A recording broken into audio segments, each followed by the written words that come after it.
Gaza में 6 हफ्ते के युद्ध विराम का प्रस्ताव अब ठंडे बस्ते में जाता हुआ दिख रहा है। मिस्र की राजधानी काहिरा में हमास के साथ अंतिम दौर की वार्ता इसलिए नहीं हो सकी क्योंकि हमास ने जिंदा इजरायली बंधकों के नामों की सूची देने से इजरायल को मना कर दिया है। इजरायल ने कहा था कि जब तक हमास इजरायली बंधकों के नामों की लिस्ट हमें नहीं देता तब तक युद्ध विराम नहीं होगा। इसीलिए इजरायली प्रतिनिधिमंडल तेल अवीव से काहिरा के लिए रवाना नहीं हुआ।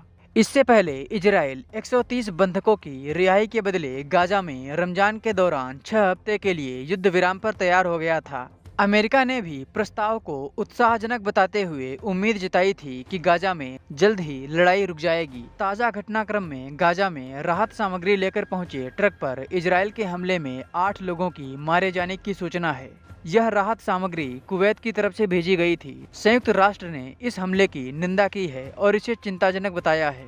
इजरायल के ताज़ा हवाई हमले में रफाह क्षेत्र में एक ही परिवार के 14 लोगों के मारे जाने की सूचना है।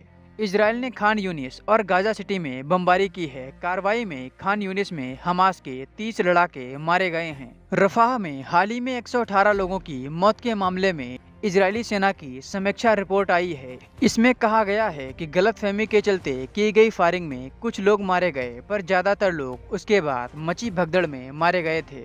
जबकि अस्पताल की रिपोर्ट में कहा गया है कि मृतकों और सैकड़ों घायल लोगों के शरीर पर गोलियों के निशान पाए गए हैं। ये लोग खाने के पैकेट के लिए लाइन में खड़े थे।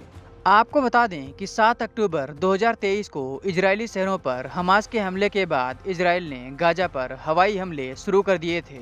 अगर दोनों पक्षों के बीच अब युद्ध विराम होता है तो करीब 5 महीने के युद्ध में यह दूसरा युद्ध विराम होगा। इससे पहले नवंबर में 1 सप्ताह का युद्ध विराम हुआ था। उस दौरान इजरायल से अगवा करके बंधक बनाए गए 105 लोगों को हमास ने रिहा किया था। बदले में 3 गुना फिलिस्तीनी कैदी इजरायल ने रिहा किए थे।